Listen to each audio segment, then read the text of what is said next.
Los titulares más importantes de la jornada. Este es el ranking de noticias, El Turno AM.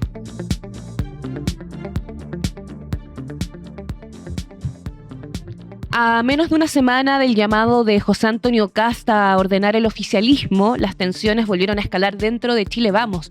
La bancada de la UDI cuestionó la mesa de diálogo impulsada por Paulina Núñez para negociar la mega reforma con la oposición, lo que abrió un nuevo enfrentamiento con Renovación Nacional.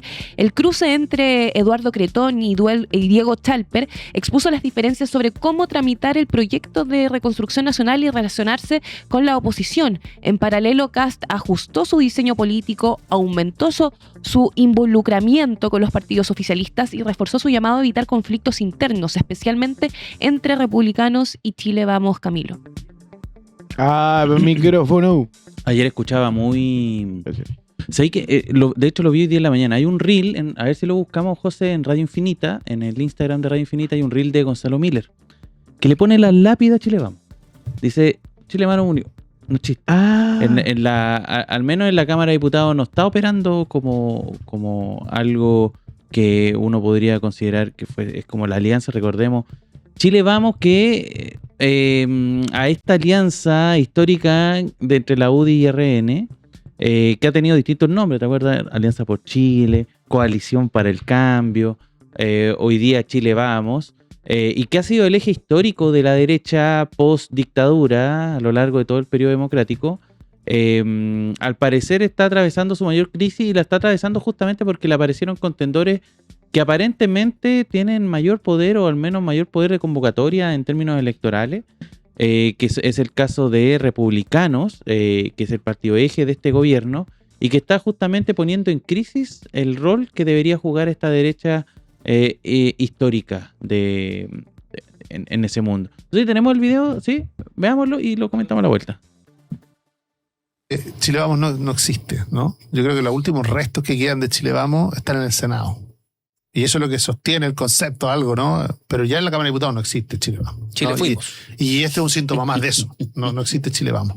Cada partido está buscando su propio perfilamiento y en eso están todos, Chile ¿no? fuimos. Renovación Nacional, la UDI, el Evópoli, todos los más grandes, los más chiquititos, todos están en lo mismo. El Partido Republicano también.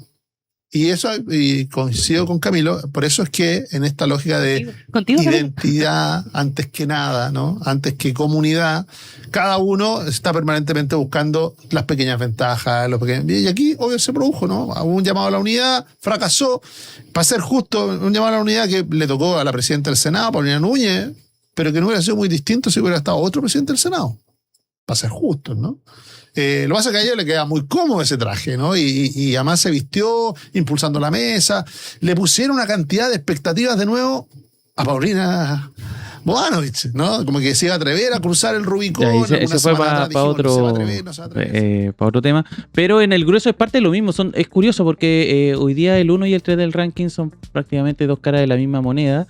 Dos guerras civiles que están ocurriendo, uno en el lado del oficialismo y otro en el lado de la oposición. Y en el lado del oficialismo, hagamos un pequeño recuento. Hubo una convocatoria del presidente Kast para reunirse con los presidentes de partido. ¿Te acuerdas? La semana pasada lo estuvimos conversando acá en turno y que no le fue muy bien.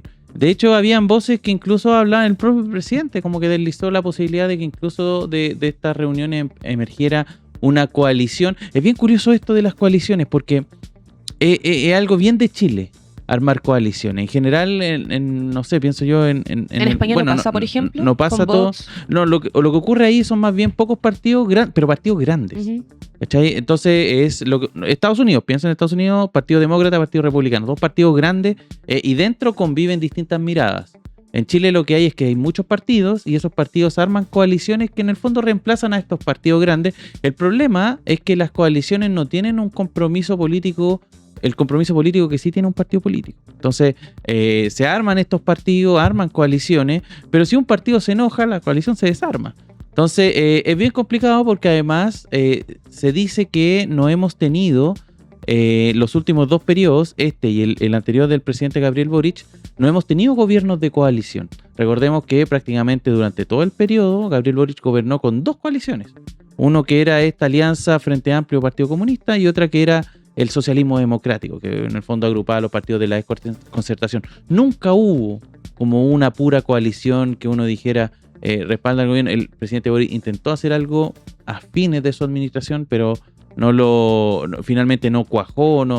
¿Te acuerdas cuando hizo esto llamado a la unidad de una pura lista de la de SLPC? Lo mismo hizo Janet Jara, pero ya era muy tarde. Sí, porque ya eran las campañas presidenciales. Claro, Janet Jara trataba de perfilarlo pensando en un futuro gobierno, pero finalmente no ocurrió, y las mismas diferencias se fueron marcando en ese sector. Y lo mismo ocurre con Chile Vamos, en donde da la sensación de que esa coalición, esta alianza RN-la UDI, iba a ser como el eje que fuese tirando más hacia el centro al gobierno de José Antonio Kast, pero lo que hemos visto más bien es que por un lado es RN el que está cumpliendo ese rol, o sea, RN el que está teniendo los descolgados, las voces más críticas del gobierno, con ciertas excepciones, ¿cierto? Hemos mencionado algunos, pienso yo inmediatamente en el diputado Rego, que siempre ha sido más cercano al mundo republicano, incluso al mundo libertario, pero que históricamente RN como que tiene esa cosa, ese medio de granaje hacia el centro. En cambio la UDI da la sensación de que la UDI está entregada. Ellos están tratando de instalar el relato de que son el partido más fiel al presidente Kast, y al mismo tiempo dicen algunas voces que está buscando una alianza, de que el nuevo eje sea UDI Partido Republicano. Ese es como los dos partidos eje del gobierno, como en algún momento fueron, por ejemplo, en el caso del presidente Boric, dos partidos eje, el Partido Socialista y el Frente Amplio.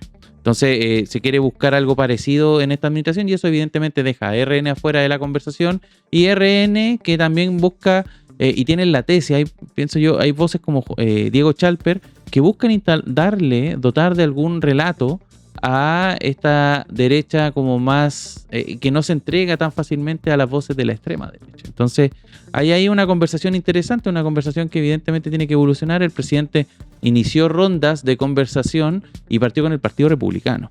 Y partió con el Partido Republicano porque el presidente siente que es ahí donde puede maniobrar de mejor manera para tener disciplina parlamentaria, que a lo que aspira este gobierno. Así que esa guerra civil vamos a ver en que desencadena, porque dentro de todo además queda un poquito como niño huérfano Evópolis, que también era parte de Chile Vamos, y que en esta conversación, si bien tiene representantes que son importantes, voces que son relevantes y que de hecho le dan los votos a este gobierno para aprobar su reforma, dejarlo tan solo finalmente los deja en una posición de no tanto compromiso político con este gobierno, y más bien como objetivo de pirquineo, a propósito que está muy de moda esto del pirquineo, justamente porque Jorge Quirós necesita aprobar los decretos principales, los artículos principales de su proyecto de ley de la mega reforma.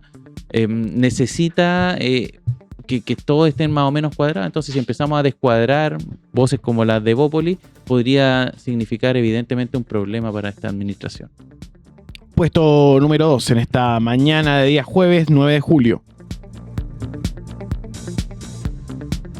El presidente de Estados Unidos, Donald Trump, dio por terminada la tregua con Irán tras 2 días de ataques cruzados en el estrecho de Hormuz, el sur iraní y bases estadounidenses en el Golfo Pérsico. La decisión fue anunciada en la cumbre de la OTAN en Ankara, donde el mandatario endureció su discurso y amenazó con nuevos bombardeos. La escalada incluyó ofensivas iraníes contra embarcaciones comerciales y bases de Estados Unidos, seguidas de ataques estadounidenses sobre la costa sur de Irán y la isla Yark. El repunte del conflicto elevó el precio del petróleo, generó caídas en los mercados y reactivó los llamados internacionales a retomar la vía diplomática, Camilo. Oye, se está dando un escenario bien catastrófico en lo económico. Ayer una nota de MOL hablaba de crisis no solamente en Wall Street, sino también en la Bolsa de Santiago. El dólar se ha vuelto a disparar, está en torno a los 930 pesos. Pero contemos un poco, no hay paz, se acabó el alto al fuego, este acuerdo, cierto que Donald Trump prácticamente firmó solo. Interesante también ese momento, por así decirlo, simbólico, en donde se supone que se está llegando a un acuerdo, pero Irán firmó electrónicamente, no se movió de Irán para firmar este acuerdo. Donald Trump llegó esto se firmó, si no me equivoco, en Versalles, y, digamos, realizó todo un acto de que estaba llegando un alto al fuego, le dio cierta tranquilidad por algunas semanas a la economía, también al libre tránsito del petróleo y del crudo por el estrecho de Hormuz, pero todo eso se está desmoronando desde ayer. Se cae este acuerdo y Donald Trump amenaza con que se vienen ataques que no habían visto nunca antes, y efectivamente cumplió. Esta noche hubo una ofensiva estadounidense en esa zona. De hecho, las Fuerzas Armadas de Estados Unidos dijeron que habían llevado a cabo unos 170 ataques en las últimas 2 noches contra sistemas de defensa iraníes, activos de vigilancia costera, sitios de almacenamiento de misiles y drones. Ahí el Ministerio de Salud de Irán dijo que 14 personas murieron y 78 resultaron heridas. Sí, y solo en la costa, en la zona costera, porque también hubo ataques al interior, fueron 90 objetivos militares que realizó Estados Unidos. Pero ojo, porque Irán tampoco se queda de brazos cruzados. Y lo que se ha reportado hasta ahora es que hay ataques a bases militares a través de misiles en la zona de Kuwait y Bahrein, donde justamente Estados Unidos tiene bases, tiene una zona ahí que de cierto modo custodia, y en todo ese entramado, ¿cierto? Si uno ve el mapa de la zona, en general ve un entramado de países, ninguno muy grande, salvo Arabia Saudita, pero que en general se pueden considerar aliados, al menos comercialmente, de Estados Unidos.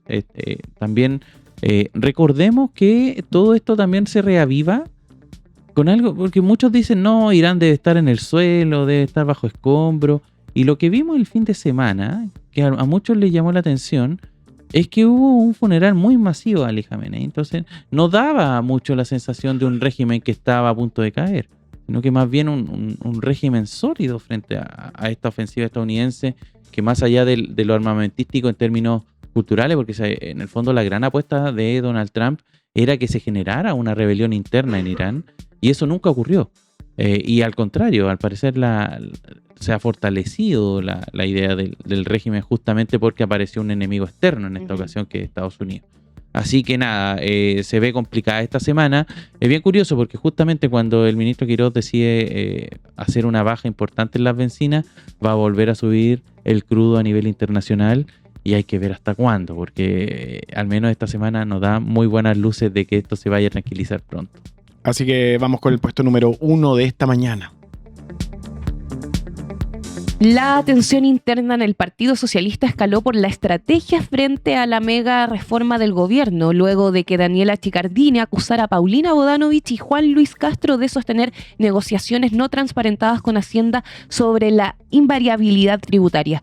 La presidenta del Partido Socialista negó cualquier colusión con Jorge Quiroz y defendió el diálogo como parte de su rol parlamentario. El conflicto se agudizó justo cuando el PPD alcanzó un acuerdo con Hacienda para modificar la invariabilidad tributaria, rebajando plazos para ciertos proyectos e incorporando a una sobretasa corporativa, mientras Castro insiste en que la bancada socialista respalda acudir al Tribunal Constitucional por ese punto. El PPD descartó ir al TC en esa materia tras el acuerdo con el Ejecutivo. Oye, Camilo, lo comentábamos en la mañana junto a Nico y Caneo, impresionante las imágenes que aparecieron de Paulina Bodanovich, la presidenta del PS, y Chiccardini. Sí, no sé si veamos el video. Es un video que no tiene audio porque no está grabado. Me parece que el video original, porque lo compartió él, me imagino yo, lo capturó Poirot Escobedo, el reportero de TVN, que al parecer está en las tribunas, y justo capta este momento. Ahí vemos a Carol Cariola haciendo como poco menos que sacando las cabritas, lanzando miradas, como un poco una de The Office, como, sí. Como mirando, y bueno, vemos el momento en que Paulina Bodanovich llega al puesto, al estrado donde está sentada Daniela Chiccardini, haciendo una gesticulación que, insisto, no sabemos el contenido de esta conversación. Suponemos que tiene que ver con esto de la mega reforma, y vamos a contar por qué ocurre esto. Pero se da y en esa misma conversación Daniela Chiccardini se para, uno temía lo peor, se para también ahí la senadora Danisa Astudillo, que ¿se sabe lo que se dijeron? Todavía no se sabe. No se sabe, no está confirmado. Funciona como mediadora. Minutos antes, la senadora Chiccardini había sacado un video había sacado un video en redes sociales y en ese video en redes sociales había sido bien duro con la denuncia de que se está firmando un acuerdo por detrás, dice ella, con Jorge Quiró, el gobierno de Kast, para, digamos, realizar hacer como acuerdo que finalmente terminó firmando solo el PPD. Paulina Bodanovich se abstuvo. Y todo esto también cruzado con una serie de declaraciones que no teníamos muy claro qué estaba ocurriendo. Lo que se dice es que el senador Juan Luis Castro salió de un almuerzo, y en ese almuerzo lo agarraron periodistas, estaba también al lado el senador Mirosevich, y le preguntan a Castro qué se acordó, y lo que dice Castro es que van a ir al TC. Era la gran medida y que se estaba efectivamente evaluando. Al día siguiente entrevistan a Paulina Bodanovich en 13 Radio y ella dice, no, lo que pasa es que efectivamente era algo que estábamos evaluando, pero pasa que nosotros íbamos a tomar la decisión el jueves, porque teníamos una reunión con abogados y eso no se lo alcanzó a contar a Juan Luis Castro. Y Juan Luis Castro, después en turno PM, en una entrevista con Josefa Garrido, mientras estaba jugando Argentina, y todos nos acordamos un poco de eso, pero por eso pasó medio piola la declaración, pero Juan Luis Castro dijo que no se paró antes, que él estuvo toda la reunión y se fue. ¿Tenemos el video? ¿Sí? Veámoslo, porque él fue en el turno PM de hoy día o sea, perdón, de ayer. Tampoco fue ayer, anteayer. Sí, no, fue anteayer, el martes. Entonces, a ver, escuchemos. Usted salió antes de la reunión y eso hizo que usted diera el anuncio primero. ¿Fue así? O sea, yo salí con todo. De hecho, estaba rodeado por los senadores de mi comité, porque así me mandataron. Y yo dije lo que había ocurrido. A lo mejor eso generó alguna sorpresa en los otros partidos. Está bien eso, pero es un momento, oportunidad, tal vez, de forma, pero no le hace al fondo el asunto, que es la coincidencia de que hay un reparo que hacer respecto del tema de la invariabilidad tributaria, y que lo haremos en su momento hacia el Tribunal Constitucional, como ha ocurrido tantas veces en distintas materias. El Tribunal Constitucional es requerido por muchas cosas, y además el órgano que visa cada ley de la República para saber si está conforme o no a la Constitución, que es la ley madre, ¿verdad?, del país. Entonces ahí Juan Luis Castro finalmente lo que hace es desmentir esta idea de que habría sido un error, de que en verdad la reunión después siguió y hubo otras... Entonces ahí está como un poco descuadrándose, hay críticas cruzadas. Ayer algunos analistas incluso hablaban de que hay un golpe blanco a Paulina Bodanovich dentro del PS, algo que vamos a comentar efectivamente con los futuros, porque se viene un panelazo ahora. Sí, se viene un gran panel. Muy, muy entretenido. Y solo para cerrar el tema de el PPD, que finalmente fue el PPD el que llega a acuerdo. Uno dice el PPD, pero en verdad son sus senadores. Ya hay que ver cómo esto tiene un correlato en el resto del partido. Así es que efectivamente, yo estoy muy interesado en lo que va a decir Pancho Vidal mañana acá en turno. Turno va a estar bueno. En turno en vivo va a estar muy interesante. Y el PS finalmente se termina bajando de ese carro de un posible acuerdo, al menos en esta materia de invariabilidad tributaria. Hay muchos temas pendientes sobre la mesa, hay que ver cómo evolucionan. Está el tema de las contribuciones, el tema de la inteligencia artificial, lo que generó el enojo también de algunos senadores el otro día, que se pararon, ¿cierto?, de una comisión y se retiraron con mucho enojo por este tema de la de esto de la permisología y los acuerdos, ¿cierto?, que se tienen que... porque hay un proyecto... La idea del gobierno era una indemnización. Y le cambiaron la palabra porque se dieron cuenta de que eso es inconstitucional. y al parecer la nueva palabra tampoco como que convence mucho. Y ahí los senadores se sintieron, oye, nos están pasando gato por liebre, y se pararon y se retiraron justamente para ese tipo de inversiones. Y ojo que el diputado Manucheri acaba de hablar en Radio 13C, tengo entendido, y dijo sobre el acuerdo del PPD con el gobierno sobre la invariabilidad tributaria. Entiendo que la senadora Bodanovich estaba dentro de la conversación, dijo. Sí, pues estuvo, pero no firmó. Sí, de hecho la declaración la tenemos. La termina firmando finalmente solo el senador que estuvo esta mañana en turno, el senador Celis del PPD. Así que puede ser que finalmente hay que ver también cómo va a votar finalmente hay que ver cómo finalmente se desenvuelve ese proceso en la votación misma, porque esto después se tiene que votar en comisiones y posteriormente en la sala del Senado la votación en particular de la mega reforma. Cuando son las 9:38 cerramos el ranking de noticias con el Rey del Facto y vamos a seguir atentos a lo que suceda con la mega reforma. Gracias por estar acá. Nos vemos. Los titulares más importantes de la jornada. Esto fue el ranking de noticias en turno AM.